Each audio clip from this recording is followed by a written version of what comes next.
गुरुजी यांचं आजोळ वाडेगाव आहे. आम्ही सहज पाहुण्यांच्याकडे आलो होतो. त्यांचा या रसवंती ग्रहाच्या मालकाशी चांगला परिचय आहे.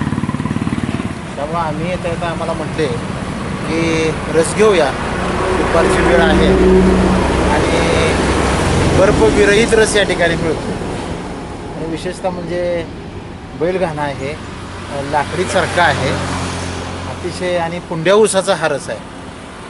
अतिशय स्वच्छ असं काम आहे इथं आणि गोड आम्हाला रस हा मिळालेला आहे.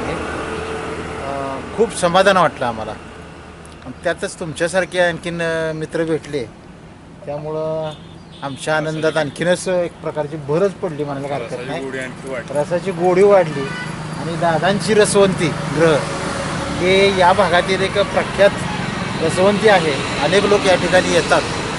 अशीच त्यांची भरभराट हो रस घेण्यासाठी, थंड असा रस घेण्यासाठी असंख्य ग्राहक या ठिकाणी यावे आणि त्यांची उन्नती व्हावी.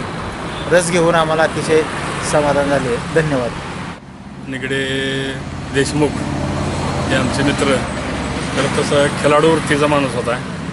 शेतीचं ज्ञान होतं. अनेक व्यवसाय त्यांनी केलेले आहेत. त्यापैकी हा त्यांच्या आवडीचा व्यवसाय होता. आणि बैलगाडा शर्यत त्यांच्या खूप आवडीचा. त्यांच्याकडं तो रनिंगचा बैलसुद्धा होता. ते नेहमीच त्या बैलगाडा शर्यतीबद्दलच चर्चा असायची. त्यांची बरीचशी मित्रमंडळी ह्या रसवंती ग्रहावर येऊन चर्चा करायची. रसवंती ग्रहावर तो सगळीच मुलं असायची. हे करत करत ते करत असायचे. अतिशय खेळाडूवृत्तीचा माणूस होता. दमदार आणि पिळदार शरीराचा गडी होता. व्यायामात शरीर होतं त्यांचं. तुम्ही फोटो बघा ते त्यांचा. अतिशय मित्र म्हणून, एक चांगला मित्र म्हणून त्या माणसाची ओळख खरं खूप छान होती. पण दुर्दैवानं त्यांचं 2 वर्षापूर्वी निधन झालं. त्यामुळं आता त्यांची आमची भेट होणे नाहीच. परंतु त्यांच्या इथं जाता येता नेहमीच आठवणी कायम स्मरणात राहतात. आणि आवर्जून मी तर थांबतो इथं. अगदी परवा एक 8 दिवसापूर्वीसुद्धा आम्ही इथं आलो होतो. आवर्जून मी रस फोन गेलो इथं. याच कार्यक्रमाला गेलो होतो का. आणि आजही मला इथं आल्यानंतर बरोबर आठवण झाली आणि थांबतोच मी इथं.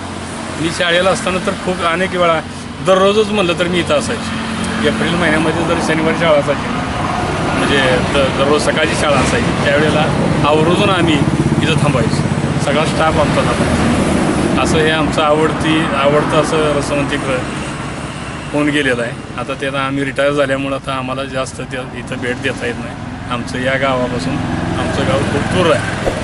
त्यामुळे आपलं असाच प्रसंग आला, या भागात आलो तर निश्चित आम्ही या दादाच रसवंती ग्रहाला भेट देत असतो.